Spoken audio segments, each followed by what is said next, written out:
I'm reminded of forgetting my homework at home. It is the classic. And the dog ate it. The dog ate my homework excuse now being used by Chinese companies. It's amazing some of the excuses they come up with.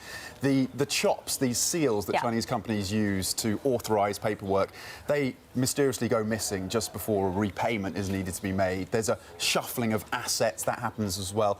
And of course we've heard, and it became, we got some headlines out of that earlier this year when certain executives suddenly went missing. Right. Some of them taken in for talks, this kind of thing. I mean, give you some examples of some of these companies. China Shanshui Cement Group, it came up with this. You said couldn't distribute interest without its company seal. And then just a few days later, the underwriter said, actually, you don't even need the company seal.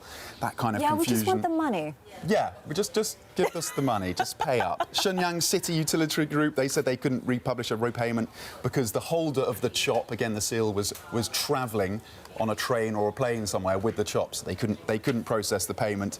And then, of course, the example of Fosun International, when one of their executives went missing, the chairman, in fact, in December, and that caused a lot of anxiety for bondholders. So, you know, there's some amusement around this, but there's a serious side, of course, and Fitch saying that these kind of bizarre excuses are making investors nervous and, of course, are going to, you know, prevent a lot of them wanting to get in on the market on the mainland. Well, especially since China is looking to liberalize it, open it up a little bit more, and how much do people, as you've said, want to pick up the debt market here?